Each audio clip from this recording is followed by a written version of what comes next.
diferentes ponentes. Sin más, vamos a comenzar y le doy ya la palabra al moderador para que se haga cargo de esta primera mesa redonda. Muchas gracias.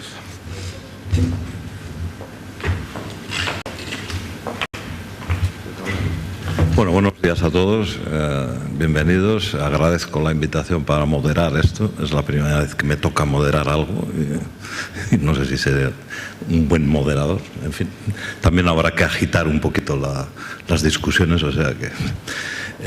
bien, yo creo que el tema sobre el que vamos a girar es interesante porque es la conversión de un organismo que tiene déficits funcionales o estructurales en el intento de ayudarlo para conseguir una inserción social, ¿no? Y por otro lado es la ayuda que la universidad puede prestar a los fisioterapeutas en esa definitiva fase que es la fase de posgrado, ¿no? Esperemos que consigamos interesaros en esas cuestiones y que salgáis de aquí ganando con las exposiciones. Y sin más, doy la palabra al primer ponente.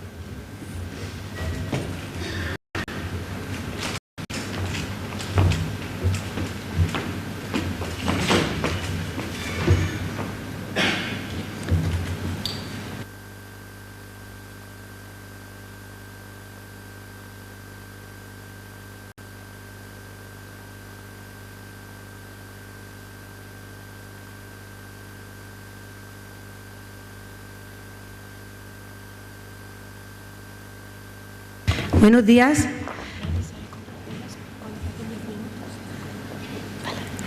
Buenos días. Disculpen porque estoy un poco acatarrada y tengo la voz un poco mal. Yo espero superar esta prueba de voz. En primer lugar, quiero agradecer al comité organizador y al comité científico del Congreso por haberme invitado a dar esta ponencia y quiero felicitarle también por la organización del mismo. Y bueno, no solamente por la organización, sino por todo el elenco de profesionales que van a departir y van a impartir con todos nosotros pues todos los resultados de las últimas investigaciones en la fisioterapia.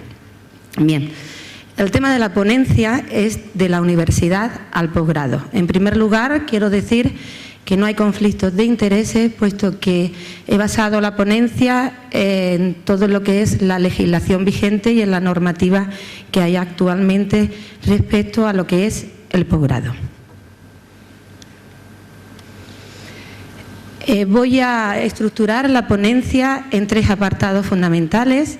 El primero es la introducción, donde hablaré sobre cómo se ha estructurado el posgrado en la Universidad Española desde el año 1996, la importancia, la necesidad y la implicación de las diferentes instituciones y a continuación pues desarrollaré el posgrado actual relacionado con la fisioterapia desde las dos perspectivas, la perspectiva universitaria y la perspectiva no universitaria.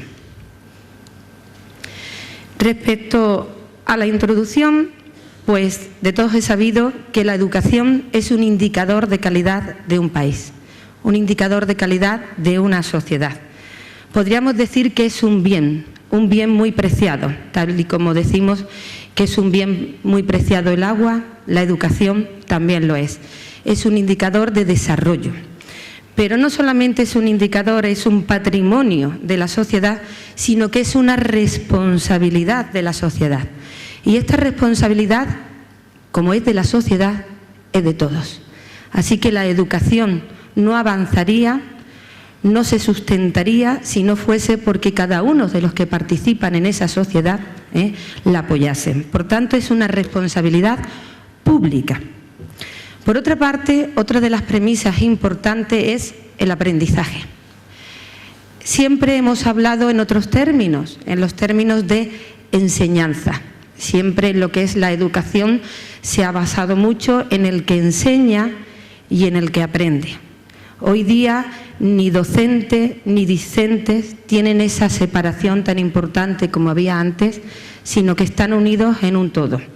La enseñanza ya no es enseñanza, es aprendizaje. Todos tenemos que aprender a lo largo de toda la vida, pero no solamente en la educación, en nuestra profesión, sino en nuestra vida. Aprendemos hasta morirnos. Entonces hay que aprender, es otra obligación, otro bien y otra responsabilidad, el seguir aprendiendo a lo largo de nuestra vida. Y luego hablamos de Europa. España, la fisioterapia en España, que pertenece a Europa, habla de dos pilares muy importantes, la sociedad y la economía. Y habla que la sociedad y la economía están basadas en el conocimiento. El conocimiento se adquiere, el conocimiento se difunde y está íntimamente relacionado con la educación y la educación con el aprendizaje. Por tanto, estos tres pilares son fundamentales en la continuación de la adquisición de nuestros conocimientos. Es, por tanto, una necesidad. Es una necesidad importante, una necesidad que viene recogida en distintos foros, en distintas reuniones, en distintos documentos, en uno de ellos muy importante, que es la base fundamental de lo que es la formación en la disciplina de fisioterapia, concretamente aquí en España, que es el Libro Blanco de la Fisioterapia. Y viene recogido textualmente: la formación posgraduada a fin de mejorar las competencias para dar respuesta a las necesidades cambiantes del paciente y usuario. No queda la educación en lo que es formarse como graduado, como fisioterapeuta, para poder empezar a trabajar. Hay que formarse a lo largo de toda la vida como fisioterapeuta, como profesional. Y eso comienza desde que uno decide ser fisioterapeuta hasta siempre, a lo largo de toda su vida. Es una necesidad. Pero también es una implicación, como he dicho antes, una implicación de la sociedad y de todos los que formamos parte de esta sociedad. Pero institucionalmente hay instituciones que están implicadas y que tienen esa responsabilidad y que tienen esa obligación legal de favorecer todo este marco para que sigamos aprendiendo a lo largo de la vida. Así, cabe nombrar la universidad, colegios profesionales, instituciones sociosanitarias, tanto públicas como privadas, e incluso servicios de empleo. Todos están implicados en el aprendizaje a lo largo de la vida.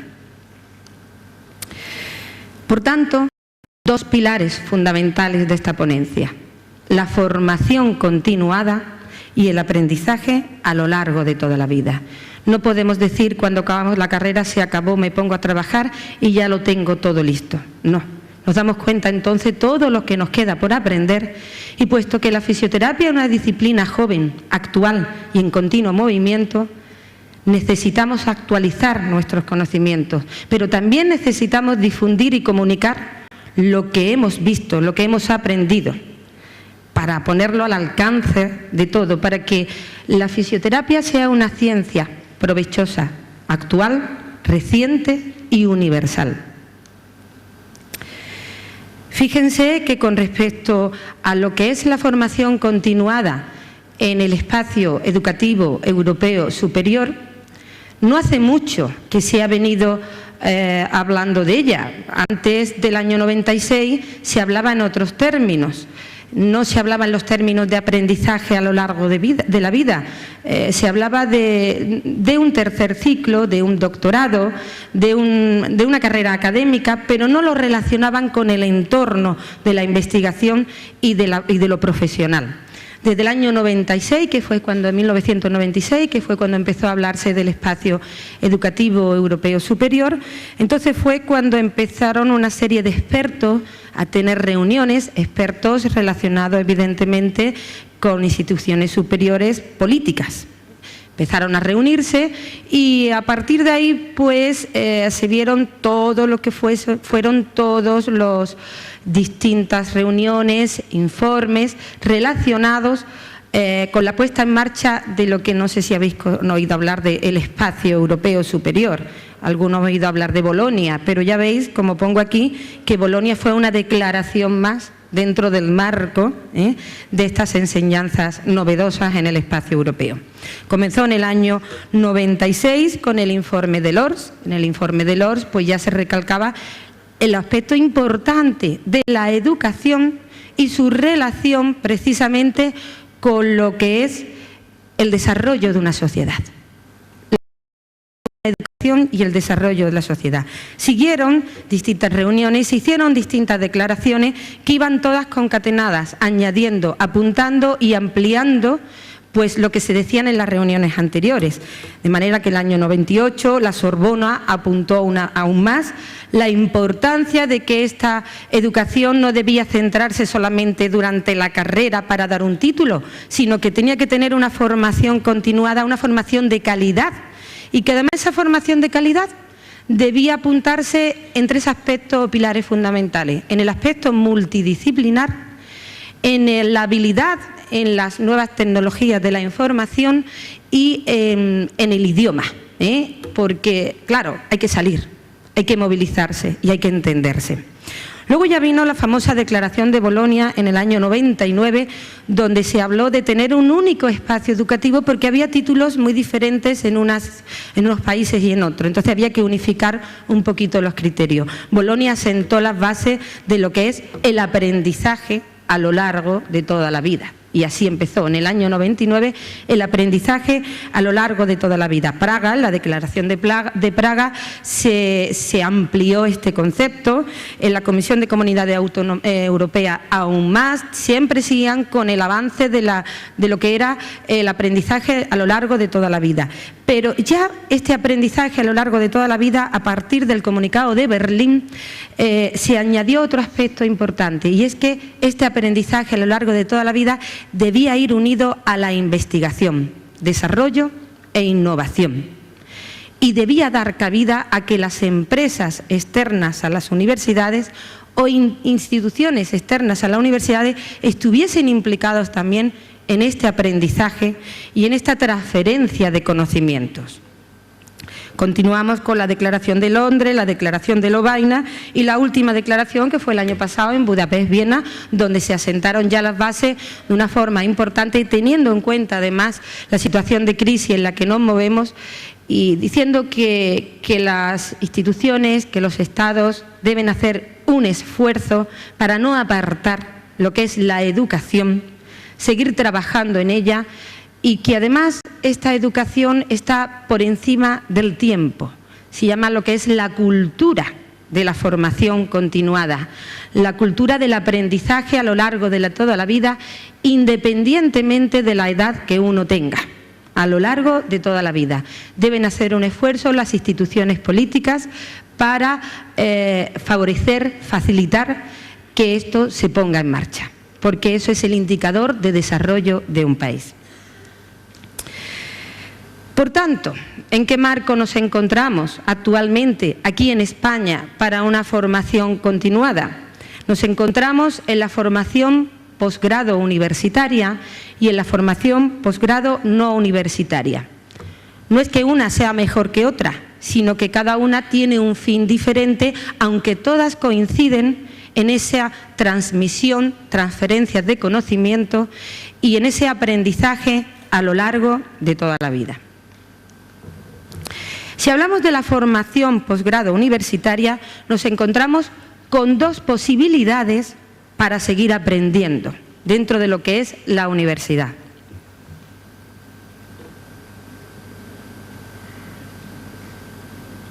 Por una parte, lo que son los títulos oficiales.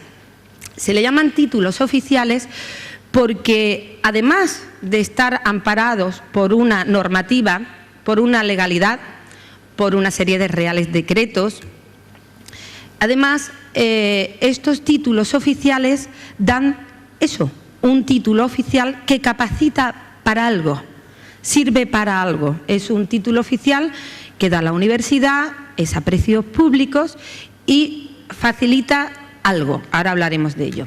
Los títulos propios están amparados también por reales decretos, solo que deja que la autonomía de cada universidad diseñe estos títulos con el fin de formación continuada, pero no están relacionados con el fin de la formación académica. Vamos a hablar de todas maneras para aclarar estos conceptos. En primer lugar, vamos a hablar de los títulos oficiales.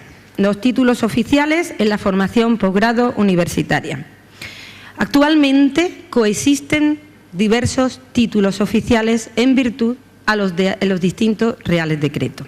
Tal y como pongo en esta diapositiva, títulos oficiales LRU, la Ley de Reforma Universitaria de 1983, aún siguen en vigencia esos títulos oficiales. Y luego están los títulos oficiales de la Ley Orgánica de Universidades del 2001, que son los que actualmente siguen para adelante. No sabemos si habrá algún cambio político, algún cambio ministerial y algún cambio de legislación. Y si lo hay, pues aquí estamos, como siempre, para afrontarlos, adaptarlos y seguir para adelante, porque hay que aprender a lo largo de toda la vida. Con respecto a la ley orgánica, a la ley de reforma universitaria, está el Real Decreto 778 del año 98, que es el Real Decreto de doctorado, el antiguo, anterior al que hay actualmente. Y luego, con respecto a la Ley Orgánica de Universidades, está el Real Decreto 56, el 1393 y uno muy reciente, de febrero del año 2011, que es el Real Decreto 99 de doctorado, que es el que va a sustituir al Real Decreto 778 del año 98. Pero ahora mismo se están coexistiendo los dos. Hablamos primero del primer Real Decreto. El primer Real Decreto por el que muchos de los que estamos aquí hemos obtenido el título de doctor es un Real Decreto que trabaja en la formación continuada, pero cuyo objetivo es no el aprendizaje exactamente a lo largo de toda la vida, es el doctorado. Este Real Decreto del año 1998 era por el que se regía los antiguos cursos de doctorado, no los actuales, los antiguos cursos de doctorado. Lo que ocurre es que todavía hay tesis doctorales de esta época. En aquella época, durante su vigencia del Real Decreto hasta el año 2005, pues podían acceder solamente los licenciados. Ponentes de la sesión anterior hablaron y mencionaron estos momentos. Fueron momentos duros. Fueron momentos, además, muy duros para la fisioterapia. Muy duros para la fisioterapia porque había que hacer una licenciatura, un esfuerzo aparte de tener ya la titulación de fisioterapia. Era lo que hablamos, que había licenciados fisioterapeutas, como nosotros decíamos, licenciados fisioterapeutas de otras licenciaturas que tenían que utilizar este puente para poder acceder al doctorado. Hubo en aquella época muchos titulados en fisioterapia que quisieron esperar a que la normativa pues pusiera a su disposición la facilidad para que uno fuese doctor en su propia disciplina. Pero se necesitaban doctores en el mundo de la fisioterapia, porque había que liderar, tutelar y dirigir esas tesis doctorales. Yo recuerdo en aquella época, y tal y como pongo la imagen aquí, que fue una carrera terrible, difícil, no solamente porque aquellos doctorandos tenían que hacer otra titulación aparte de la de fisioterapia para poder entrar como licenciado en los programas de doctorado, sino porque en los mismos programas de doctorados de las distintas universidades, las comisiones de doctorado miraban con lupa y con cierto escepticismo la posibilidad de que estos doctorandos pudieran ser doctores. Pero además había pocos doctores del área de fisioterapia para poder dirigir esas tesis y para formar parte de los tribunales. Y ahí es donde yo quiero hacer una mención especial a una serie de personas que tuvimos, y yo me incluyo entre ellos, pero soy uno más, la valentía de en el año 2002-2004, el bienio 2002-2004, sacar los primeros programas de doctorado de un área de fisioterapia. Quizás a los que estáis aquí en esta sala, que sois todos muy jóvenes, no entendéis la importancia que tiene esto. Pues tiene mucha importancia, porque había muy pocos doctores de fisioterapia en España, tan pocos que no llegábamos ni a los 10 que exigía la ley para hacer un programa de doctorado. De manera que universidades como La Coruña, Sevilla, Málaga y Murcia hicimos programas de doctorado, pero estábamos en los mismos programas de doctorado.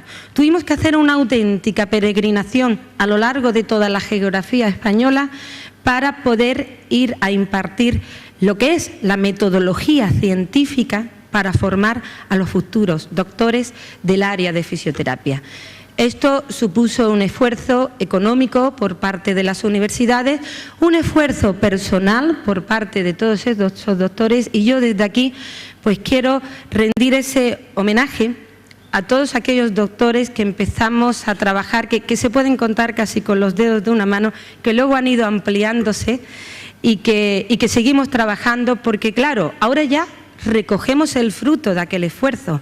Desde el año 2002 hasta el año 2011 han pasado muchos años y ahora ya están las tesis doctorales en la calle y ahora ya estamos teniendo la satisfacción, la alegría y la emoción, porque yo creo que además casi en todas las tesis doctorales, o porque ya somos más mayores o porque hemos vivido tanto y hemos disfrutado tanto, se nos saltan las lágrimas cuando hablamos de ver que esto ya está aquí, que es una realidad. Cuando en el año 2002 nos llamamos por teléfono, porque además ni siquiera teníamos muchos correos electrónicos, nos enviábamos el currículum de cada uno, de qué vamos a hablar, el DNI, defendíamos en nuestras propias comisiones de doctorado el que el área de fisioterapia podía y tenía que tener como una más un programa de doctorado.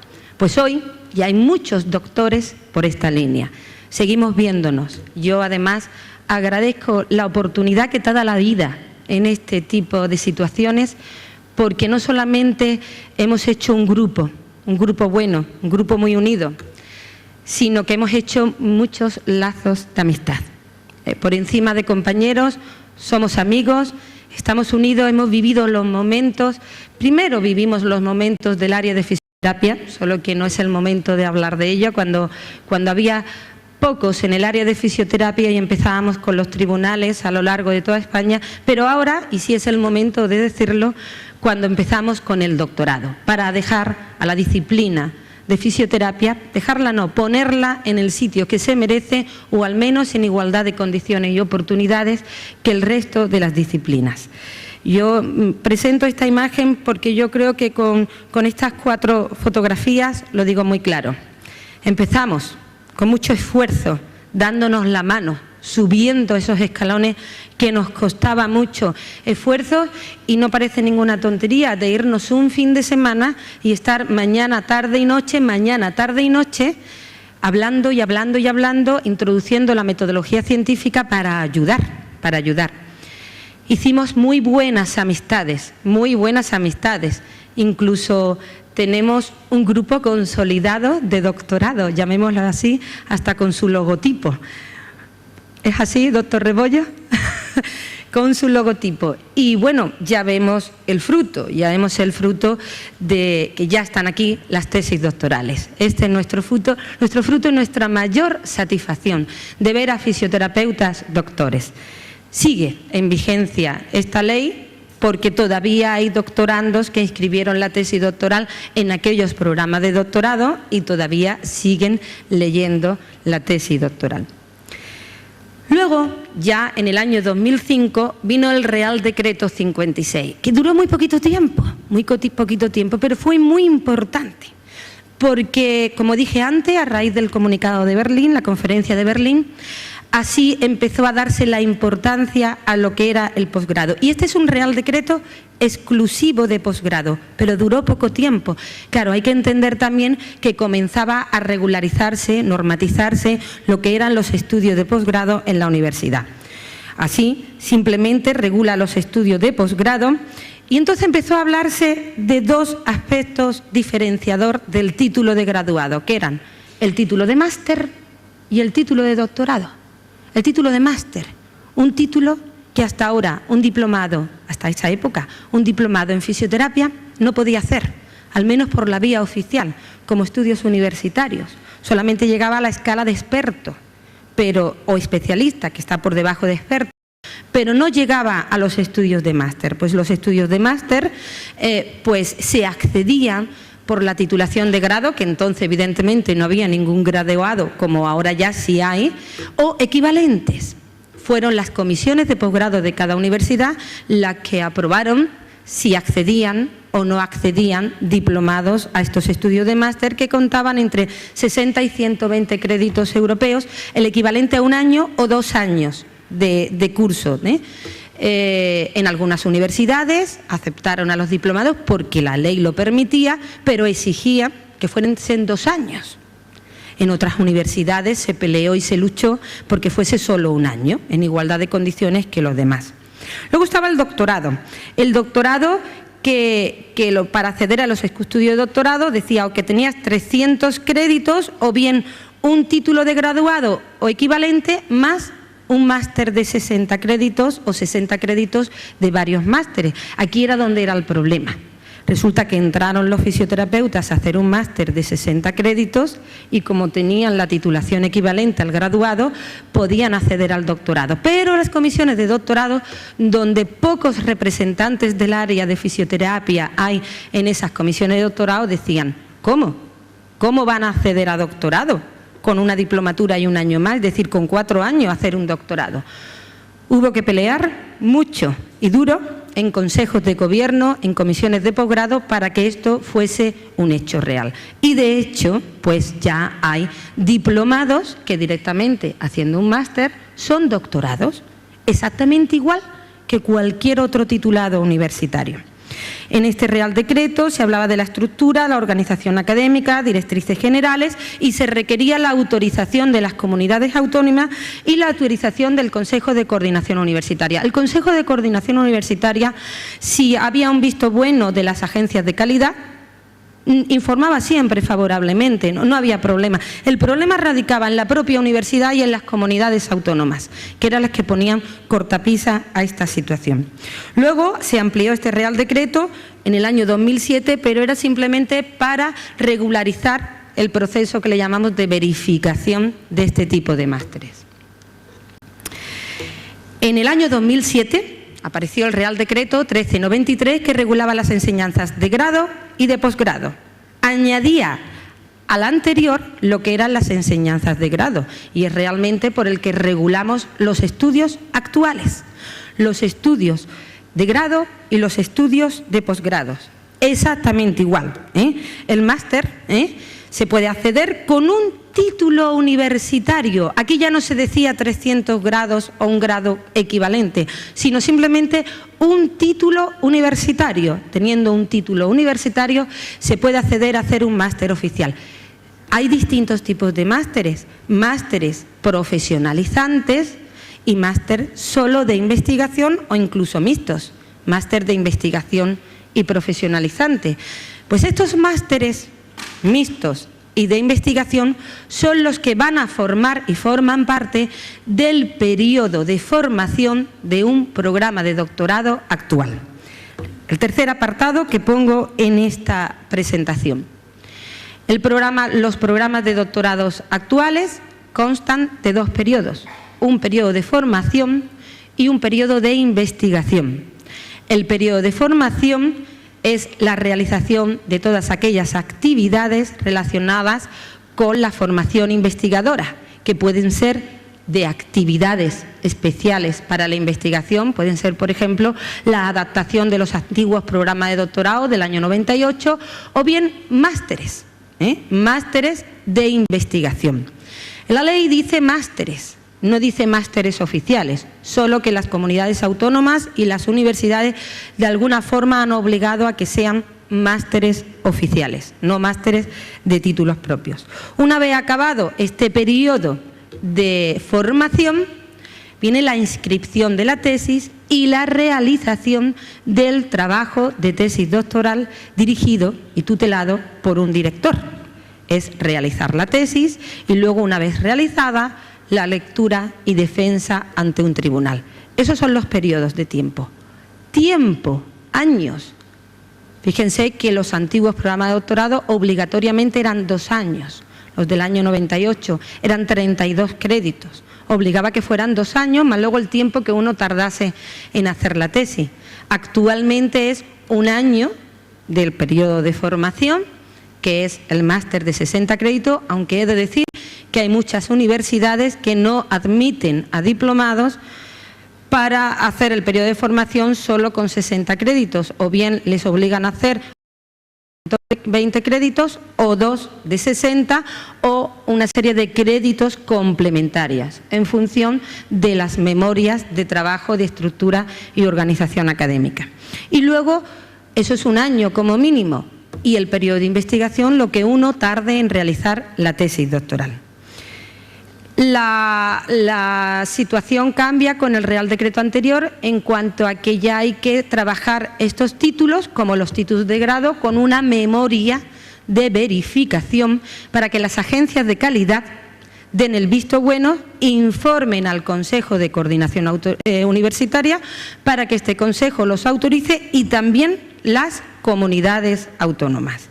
Así es como estamos funcionando actualmente en los programas de doctorado.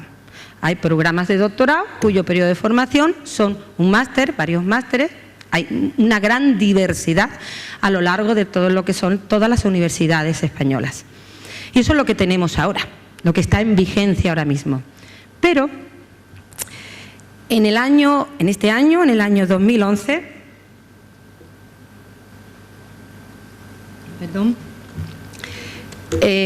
salió el Real Decreto en febrero, el Real Decreto 99, un Real Decreto exclusivo de doctorado.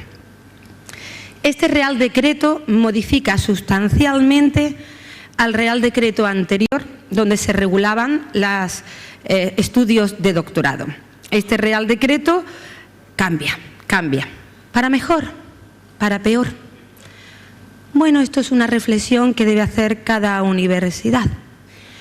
Una reflexión que debe hacer cada comunidad autónoma. Tiempo ha habido de prepararse, ilusión y ganas hemos tenido. Algunas universidades están más preparadas que otras y otras menos preparadas. Pero podemos volver al año 2002, a unir esfuerzos entre las universidades, unirnos otra vez para ayudarnos a dar este saltito. Porque cambia de una forma importante esta regularización de los estudios de doctorado en la Universidad Española. Cambia porque la filosofía de este Real Decreto, al margen de seguir con el aprendizaje a lo largo de toda la vida, es ya la inserción en el tejido investigador externo a la universidad. Esto que pongo aquí de intersección entre el espacio educativo europeo superior y el espacio europeo de investigación. Se trata de que los doctorandos hagan una carrera de investigación, sean profesionales de la investigación. Y esto pues hay que tener unas pautas, una metodología, como decía ayer el doctor Rebollo, una metodología de investigación. Hay que aprenderla y hay que llevarla a cabo. Pero además hay que supervisarla con controles de calidad para ver si esa investigación europea está hecha con esos indicadores de calidad. De manera que aparece por primera vez el concepto de escuela de doctorado. Escuela de doctorado no es una facultad, no es una escuela, no es una, llamémosle, una institución que tiene un centro físico, no es ese concepto. Es como una comisión, una gran comisión que va a tener cada universidad, y cada universidad lo hará como crea conveniente según sus estatutos, donde se va a centrar todo lo referente al doctorado. Lo que antes se llamaban a lo mejor la sección de tercer ciclo. Ahora se llaman escuela de doctorado porque realmente no es tercer ciclo una parte burocrática y administrativa de inscripción de tesis, de pago de matrícula. No, ahora va a más, va a más. Va a más porque los pilares fundamentales de estas escuelas de doctorado es favorecer esta carrera investigadora. Por una parte, carrera investigadora. Por otra parte, la movilidad de estos doctorandos. Es necesario la movilidad de los doctorandos para poder alcanzar el tercer pilar de estas escuelas de doctorado, que es la internacionalización.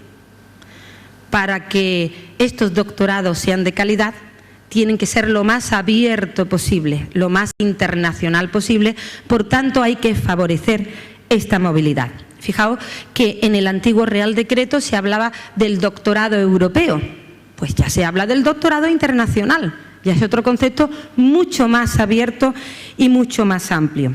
Otro aspecto interesante que se añade es la figura del tutor y la figura del director, que pueden coincidir o puede que no. El tutor es aquel doctor con reconocimiento de su actividad investigadora, punto, eso dice el Real Decreto, reconocimiento de su actividad investigadora, que va a tutelar ese periodo de formación de esa carrera investigadora del doctorando, va a supervisar su plan de formación y puede coincidir o no en que sea su director de tesis, porque el director de tesis va a ser el que va a dirigir la tesis doctoral, no la formación del doctorando, sino la tesis doctoral. Ahora bien, si el tutor coincide con el director, hará las dos cosas, tutelará todo lo que es su actividad formativa y también su tesis doctoral. ¿Qué diferencia hay? Pues porque igual tenemos un tutor de la Universidad X que vela porque ese doctorando adquiera todas las competencias de investigación, pero el director igual es un doctor de otro país o de otra universidad. Es decir, se favorece el que el directores de otras universidades y de otros países puedan dirigir las tesis doctorales o incluso hasta co-dirigir las tesis doctorales. Y luego aquí es donde se añade el problema. Aquí es donde se añade el problema. Hasta ahora todo va bien, pero aquí se añade el problema y es que los programas de doctorado tienen que tener un coordinador, bien, como hasta ahora. Un coordinador. Y según este Real Decreto, este coordinador tiene que tener 2 tramos de investigación. ¿Qué son los tramos de investigación? Son periodos de investigación de 6 años que una comisión valora como positivo, como aceptable. Esta es la parte difícil, que no hay en el área de fisioterapia ningún doctor, profesor, doctor que tenga 2, si los hay con 1, pero que tengan 2 tramos de investigación y que sean funcionarios. Algunas universidades abrirán, porque así lo permite el Real Decreto, a la posibilidad de que esto es coordinación de programa de doctorado lo hagan también personal contratado, por ejemplo, la figura del contratado doctor. Pero va a haber otras universidades que no. Entonces, esto va a depender mucho de los requisitos de esas escuelas de doctorado. Esta es la situación complicada, que una vez más vamos a tener que pedir ayuda a otras, a lo mejor, áreas de conocimientos para que coordinen este programa. Y dentro de ese programa, pues también tendremos que solicitar ayuda a colegas, a compañeros del área de fisioterapia, para que estemos en los programas de doctorado, o bien independientes, pues porque a lo mejor es un programa de doctorado que ya estaba y lo que quiere es adaptarse, o bien sacando nuevos programas de doctorado interuniversitarios. Porque claro, ahora se va a mirar con lupa la calidad de esos programas de doctorado y el 60% de los doctores que imparten docencia en ese programa de doctorado, que tienen que ser doctores todos, pues tienen que tener alta calidad y reconocimiento de la actividad investigadora. Por tanto, vamos a volver a la situación del año 98, que cuando nosotros lo cogimos fue en el año 2002, y aquí estamos. Y yo sé que todas las universidades que empezamos y que seguimos, pues seguimos abiertas a seguir luchando y ayudando a la disciplina de fisioterapia para que esto siga para adelante.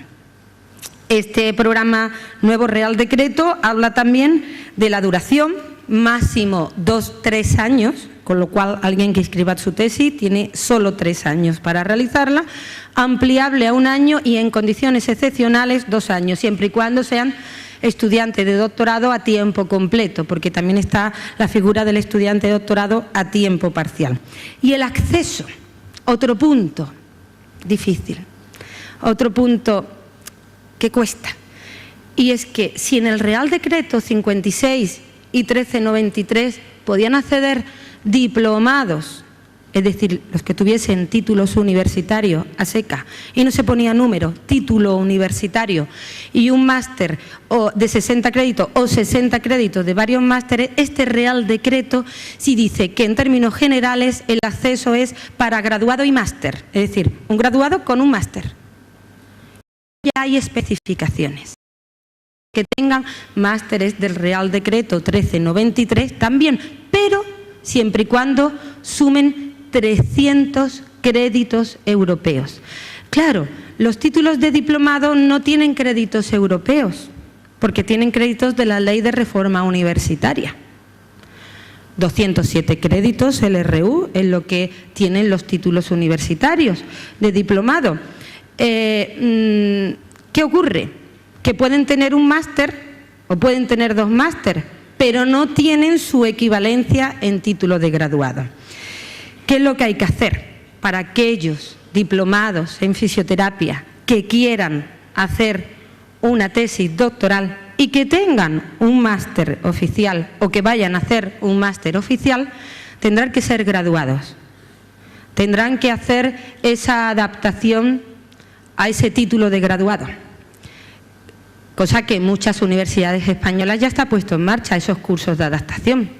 Entonces, esa es la cuestión. Hay que tener esos 300 créditos y luego para otras profesiones sanitarias que tienen especialidad, pues sí le cuentan los 2 años de especialidad. Aunque la especialidad sean 4 años, pues cuentan 2 años de especialidad. Y luego otros títulos que no tengan 240 créditos como los graduados, sino que nosotros conocemos, sino como otros títulos como veterinario, como farmacia, como medicina, que tienen más de 300 créditos, no tienen que hacer ningún máster, es suficiente. Bien, este es un problema, una incertidumbre actual que tienen los diplomados, pero que es subsanable haciendo un curso de adaptación, obteniendo y homologando su título a diplomado, de diplomado a graduado y luego haciendo el máster. Es decir, se puede hacer y se tiene que hacer. Por favor, ese esfuerzo que empezamos todos en el año 2002, hay que continuarlo. No nos dejéis tirados, por favor, hay que seguir para adelante. Hay mucha gente joven aquí, con muchos medios, con muchas posibilidades y sobre todo con toda la vida por delante para seguir aprendiendo. Hay que ser doctores en fisioterapia. Luego están los títulos propios, estos llamémosle títulos oficiales. Títulos propios, según la Ley Orgánica de Universidad en el año 2001, me parece que en su artículo 34.3 habla de las posibilidades que tienen las universidades en virtud a sus autonomías para hacer títulos propios de formación para el enriquecimiento del conocimiento propio. De manera que tenemos posibilidades como másteres, posibilidades como expertos, que son los de mayor duración, expertos de 30 a 60 créditos y por encima de 60 créditos los másteres. Diferencia que en la mayoría de las universidades estos másteres no son oficiales, por tanto no dan acceso a doctorado. Son más caros también, porque no tienen precios públicos, pero sin embargo son muy interesantes, porque claro, estos másteres son los que de alguna forma definen la especialidad, distintas especialidades, y evidentemente son los que de alguna manera se trabaja con ellos a expertos, especialistas, que no necesariamente tienen que ser doctores, pero que son muy buenos en su trabajo y que van a aportar un gran conocimiento para todos aquellos que estén interesados en hacer ese máster. Diríamos que es otra vía, una vía de formación posgrado, pero a la que no se le añade el doctorado. Y por debajo de experto pues ya están los otros cursos de menor duración, de menor carga crediticia, como son los de especialización, de actualización, de formación permanente, continuada. Todos ellos tienen acceso, todos los diplomados, todos los graduados tienen acceso a todos estos másteres. Como digo, tienen los precios propios que ponen la horquilla las propias universidades y son autofinanciados. Bueno, luego puede haber sponsor que ayuden un poquito a la financiación de estos másteres. Y estos másteres diríamos que son de una forma extraordinaria a lo que es la organización docente de un área de conocimiento de una universidad. Así como los títulos oficiales, al ser oficiales, entran dentro de la organización académica de la universidad, estos másteres son extraordinarios porque son privados, se cobra por ello aparte. Entonces no interfiere ni puede interferir en la hora, no interfieren en la docencia de un área de conocimiento. Si se hace es porque se quiere hacer, pero se hace de forma extraordinaria. Y por último, la formación posgrado no universitaria. Importante, importantísima. De alguna forma es otra formación continuada, interesantísima, importantísima, como la que tenemos ahora mismo aquí, que no deja de ser una formación continuada en el foro, en el marco, en la plataforma de un congreso. Hemos venido aquí a aprender. Esto es una formación continuada. Y la responsabilidad parte de distintas instituciones, ya no solo universitarias, sino instituciones sociosanitarias, públicas y privadas, como por ejemplo todos los ciclos de formación continuada que tienen hospitales, que tienen estas instituciones. La formación continuada que hacen los colegios profesionales, no solamente en el marco, como hablamos, de congresos, sino también de cursos propios e incluso también asociaciones científicas relacionadas con el mundo de la fisioterapia, la Asociación Española de Fisioterapeutas, que durante todo el año organiza también cursos muy interesantes y muy importantes. Bien, con todo esto quiero decir que es obligación e implicación de todas estas instituciones públicas y privadas la formación continuada, que debemos unir esfuerzos. Seguimos siendo pocos, se nos ponen trabas, pero nosotros vamos a conseguirlos. Vamos a conseguirlo porque desde el primer momento nuestra disciplina es una disciplina luchadora, es una disciplina muy joven, muy novel, y que además por esa juventud tiene tiempo, tiene preparación y tiene tantas posibilidades, con tantos campos abiertos del conocimiento, que continuamente se van abiertos campos. Yo lo único que pido desde aquí es que hay que formarse bien, y que esa formación reciente y universal sea también oficial, que estemos en igualdad de oportunidades y de condiciones que otras disciplinas. Hay que seguir investigando y difundiendo nuestros conocimientos para que todos podamos aprender a lo largo de la vida. Yo sé que todas las universidades españolas, todas, porque las conozco todas y así que me consta, estamos dispuestos a seguir uniendo esfuerzos, a seguir volviendo a esa unión, a volar juntos, a volar alto y volar bajo, no solamente como el grajo, y unir esfuerzos para seguir para adelante, aunque tengamos otro Real Decreto que se pondrá en funcionamiento cuando caduque el que está ahora. Nos han dado el curso 2012-2013. Nos queda este año. El año que viene hay que empezar a preparar otros programas de doctorado. Aquí estamos todos dispuestos a unir otra vez las manos, a subir esa escalera de esfuerzo, que ya tampoco no es tanto, porque ya tenemos experiencia para todo esto. Y ánimo que hay que aprender a lo largo de toda la vida y hay que ser doctores, porque ya no hay excusas, como decía ayer el doctor Rebollo, no hay excusas para aprender, tampoco hay excusas para ser doctor. Todos podemos ser doctores en fisioterapia. Muchas gracias.